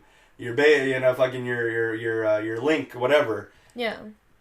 But nothing. I would play Resident Evil if Leon could dress as Link. Dude, that would be great. Yes. So some of those death animations would look awesome. He's just fighting zombies. Yeah. But the Origin Collection and Final Fantasy, goddammit. The Origin Collection, Resident Evil 4, and then was it 6 either is gonna drop or did already? Anyways, all these ports that are like $20 everywhere else are $30 on Switch. I don't know. That's weird, but who made that call. Okay. But fuck it, I guess. On the plus side, though, Resident Evil 0 with like Billy dressed as Mario. Sorry. Oh my god, that would be so good. He's just making lists of characters now that he wants to see. Like this fucking like prison convict, like running around a train, just like whoa,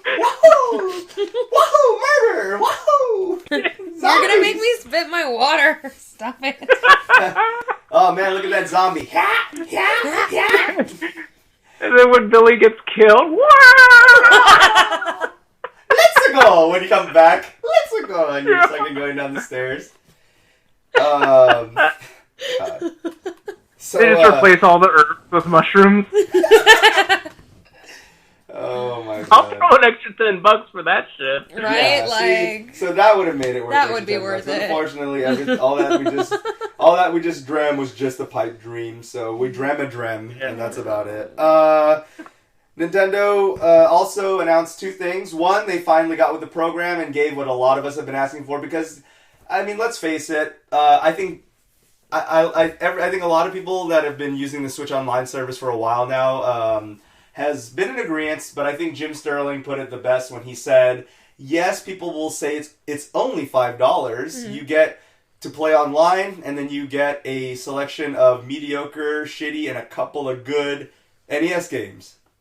But it's only $5. Yeah, well, guess what? It's still not even worth the $5 you're paying every month because you don't get fuck all for it, basically. Yeah. Well, they finally got with the program and made it sweeten the pot a bit and dropped the Super Nintendo games. A lot of really good Super Nintendo games. One of my top consoles, I'd say PlayStation 1 and Super Nintendo are both up there, and then the modern ones, for me, it's Switch. So, there you go. Switch is going to now have the SNES stuff on there with stuff gradually added, but they kind of flipped the script on how they're doing that. Back in the day, what they were doing is every month they added like 2 or 3 new NES games. Now they just dropped like all 20 or however many's out now. But the caveat is you get all of the initially announced ones now, but there's no guarantee on when and how often you're going to get new ones. Oh, okay. Yeah. So it could be another 5 months till we get another new one. It could be 2 weeks till we get another new one. So Nintendo said that was kind of the trade-off they're going to go for, is like, we're going to upgrade your service. Now you get your NES games and your SNES games. Everyone, of course, is still crossing their fingers that they'll eventually move on to 64 and kind of get through the generations like that, which would be really cool. So we'll see. We have yet to see, but we'll see. But it's really cool though. The ones that they did drop is just like all the classic ones you can think of, including fucking whatever the fuck the Zelda one was for the SNES, the Super Mario. Link to the Past. Yeah, Link to the Past is on there. You can get that's a good one. If you got Nintendo Switch Online, you can hop right into those. So again, I think the trade-off is fair enough. There's enough games coming out on Switch anyways where it's like, I honestly just dick around in that a little bit. Play a little bit of Metroid here and fucking Zelda there. So it's whatever. But it's good. I think the trade-off is fine. You have some people who are probably the same people who are like, why is this taking so long to come out? Now crying that it's all out. And it's just like, you're never going to win. But I think that it was a good call. I think it's $5.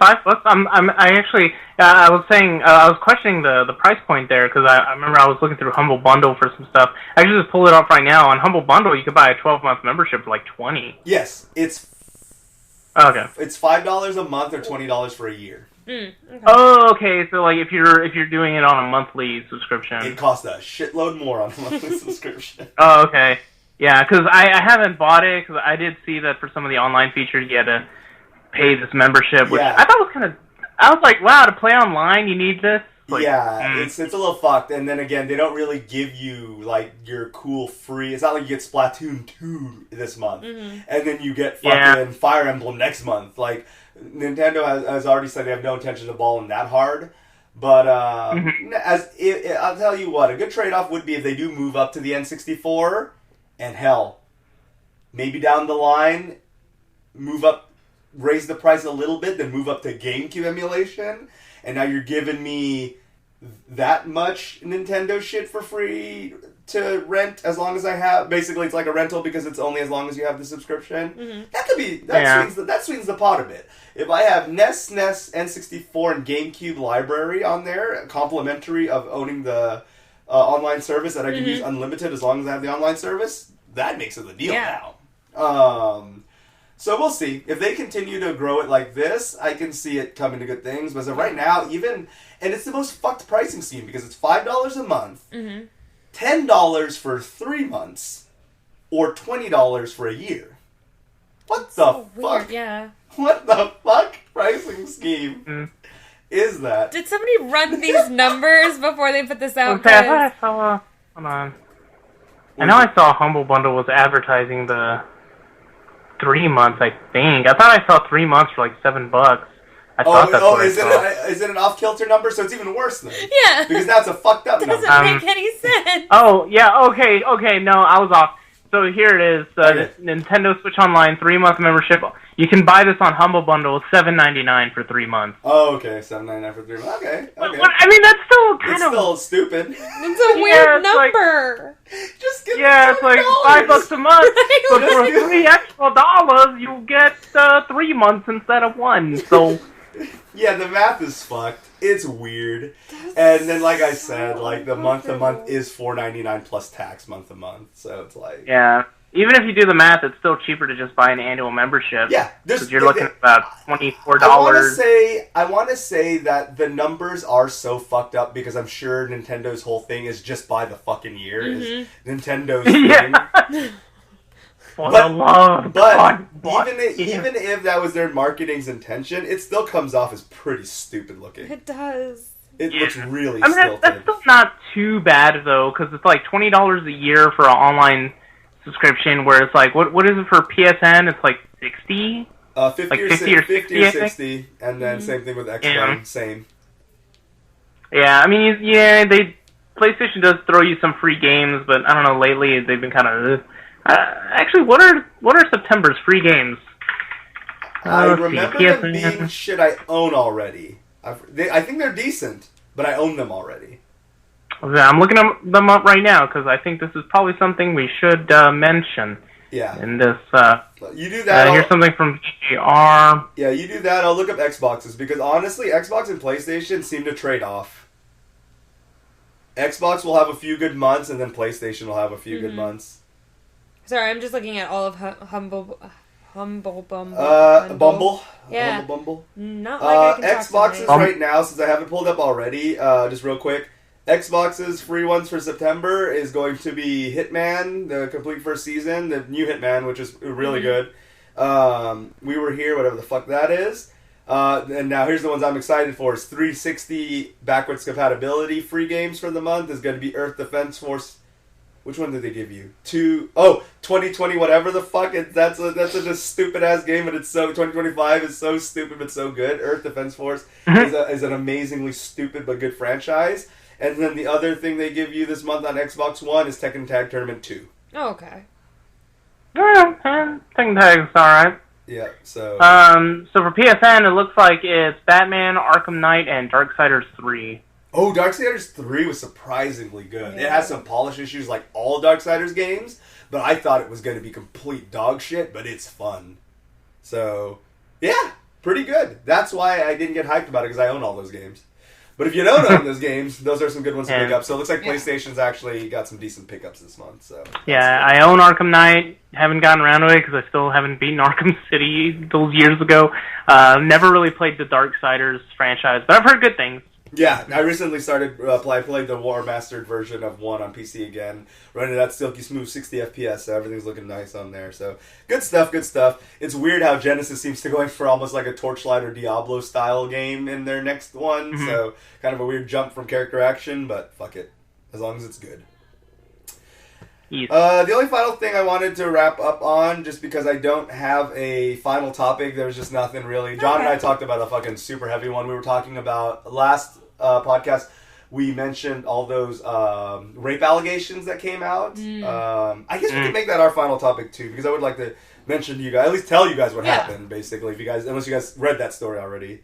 I did not. But real quick, before that, a little bit of lighthearted stuff. First of all, if you want to get in on any of these topics, you can email us at disconnectedcastmail@gmail.com. Once again, that's disconnectedcastmail@gmail.com. I recently held a poll on Twitter, Facebook, Discord, and a few other places, and I wanted to know, and you guys can still answer this question for those of you listening to this now, what is your preferred use of the Switch? Because I was very curious, because I'm a handheld guy. Yeah.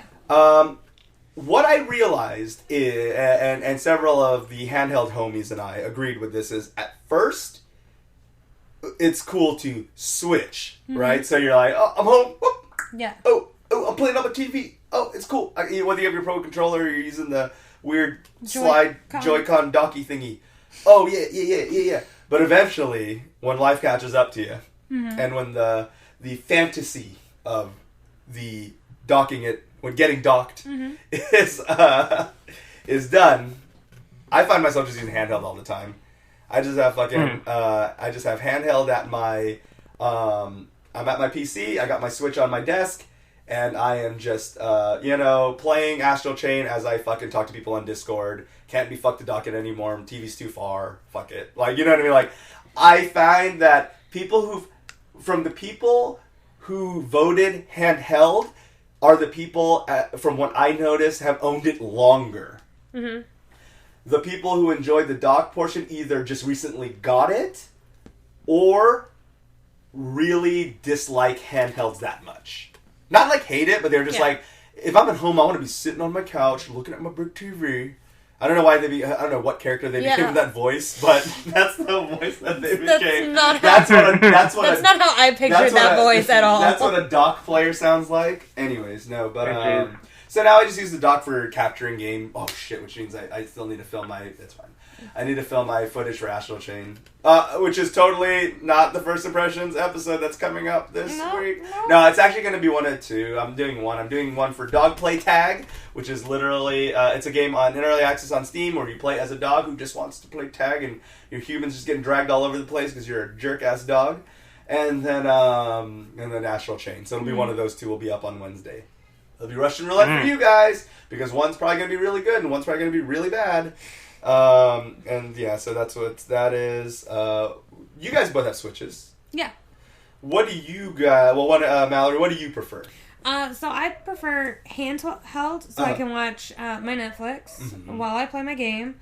But then every so often, it depends if I'm like with my family, because we'll play like Mario Party together and stuff like that. So we dock it and we'll play on the TV. But it's really if I'm with me, I pretty much just it's handheld until I like get so tired of just holding it that I'm like, okay, you need to go on your charger, and I'll play for maybe like 10 minutes more, and then I'm like, all right, I'm going back to Netflix because I'm tired.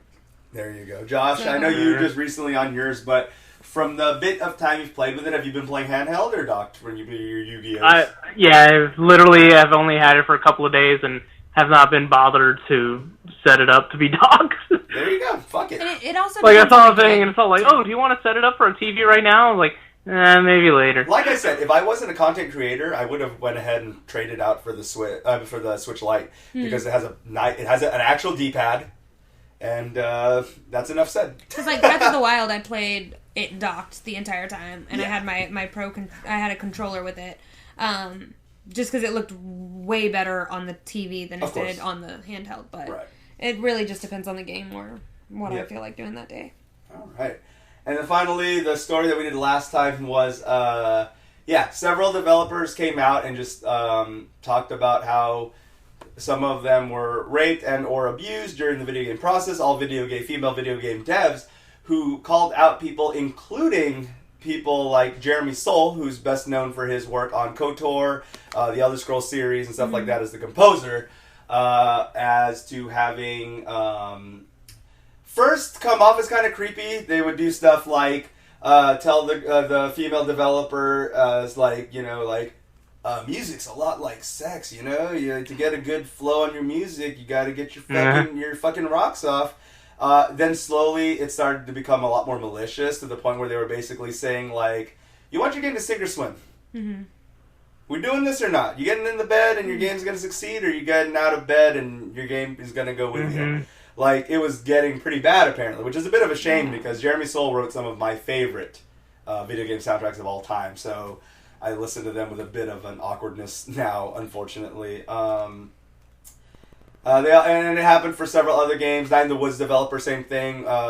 They got rid of their composer because he was also, allegations were held against him, and it kind of, when the first one that talked about Jeremy Soule spoke up, the rest of other female developers just kind of came out of the woodworks, and for some reason it tended to be composers a lot of the time, which is a little odd. Some of them fellow devs, but composers for some reason seem to be coming out, and then so a lot of it kind of like started a wave of people just wanting to go ahead and speak up and get their voice heard, and we're just like, fuck it, this is embarrassing or this may affect my work, but it's something that I just gotta let people know happened. And so at the time of reporting last time, I did follow up on it this week, but at the time of reporting last time, none of the accused have said anything. As you can imagine, that's probably going to either be handled in court or in private. Yeah. But it's just so...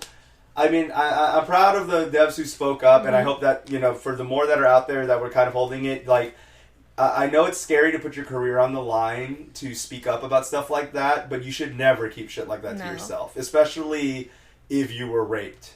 Yeah. Not that molestation or anything like that, or even being sexually harassed verbally in the workplace is something that you can just go ahead and shrug off because you didn't get raped. You just, just a little bit of words, a little bit of touching. It's still bad, and it's all bad. Because it can just snowball from there or otherwise. So, I do encourage a lot of them to speak up even if you're worried about your well-being. It's so sad that we do live in a society where people sometimes are concerned about their well-being over,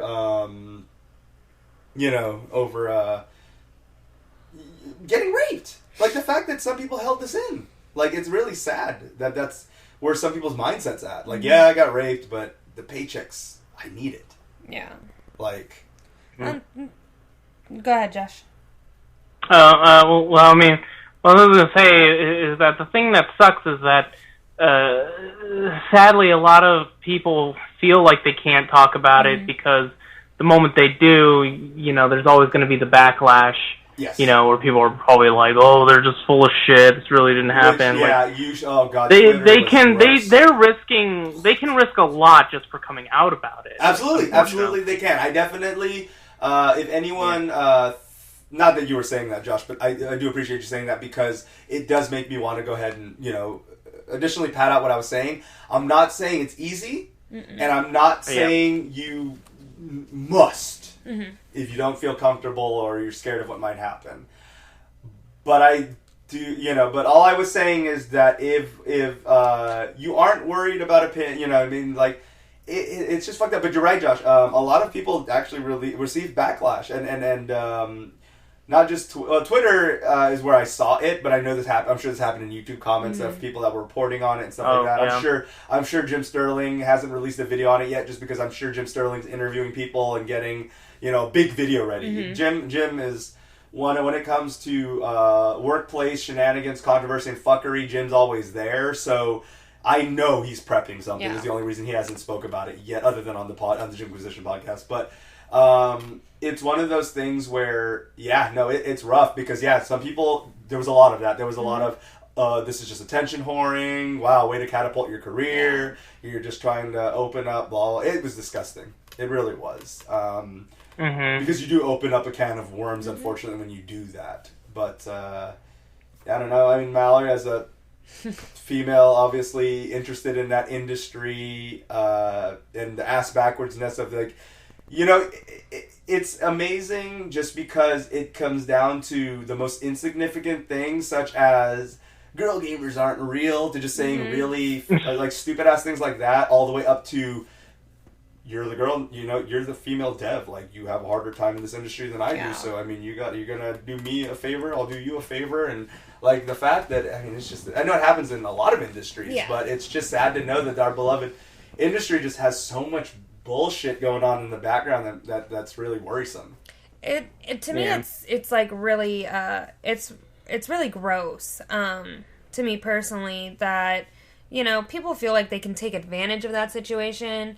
Me and my brother-in-law were talking about actually this whole scenario a couple of days ago, because we had an hour drive out to go get my Jeep, and an hour drive back, and it's like, I feel bad for the devs who are having to go through this, and I feel bad for the people who have to go through this, because there's so much shame with it. And they're not able, some of them aren't able to talk about it because they just internalize it. And especially as women, we internalize a lot, especially for our careers. But I also just hate the fact that, people take advantage of that situation. So those people who did commit these against those devs, or those people trying to work their way up into a great industry. And I also just kind of hate that, and I'm not saying this to be super feminist or anything. I don't like the idea that people can put it in, people can use that to get somebody ahead, I don't think anybody should take advantage of a human being that way because they want to. For me personally, I have this whole, thing about me, one, don't, if we're professional, don't talk snarky to me like that way, you know? Like, don't hint that that's what you want. Right. Don't touch me at any point, because that's super weird and uncomfortable, and I just don't like it. Unless I allow you or we're good friends, like, probably just keep your hands to yourself. Like, right. Don't feel like it's okay to do that. But just be humans. Like, don't hurt each other anymore. Like, what the fuck, people? Come on. Yeah, exactly. And the fact that it's like... And I'm not talking about, like, the people who, like, open the doors or anything for, like, women or anything. Like, that's just being polite. Yeah. But... It's really sad that you had to clarify that. Yeah. But unfortunately, I mean... Like, I mean, and I'm also not talking about the people, like, I know here in the South, like, we say, like, darling and hun. I use that all the time for my friends and even my coworkers. Uh-huh. It's never derogatory, but, you know, I do understand how that could be derogatory in a business setting. Mm-hmm. Unfortunately, all my friends know that you're just going to get called some weird nickname anyways, because I just don't have time to remember what your name is. So, like, it's like weird glasses guy, like, get used to it. But it's never derogatory and it's never mean. It's probably because I know these people. But as far as, like, that, the whole situation we're talking about is, like, what gives you the right to think that that's okay? Like, what in your mind clicked to be like, hey. And that's what really disgusted me about the situation as a whole, was... Of all the reports, and I'm not saying one was any more important than the other, mm-hmm. but the one that stuck with me is, again, Jeremy Soule, I always listed as one of my favorite. I put him up there with Nobuo Uematsu and stuff like that when I would list my favorite composers of all time, mm-hmm. not just video games, but just in general. Yeah. And I would always put Jeremy Soule up there because he wrote from some of the most serene to some of the most intense pieces of music that I've ever enjoyed in a video game in my life. And it's really...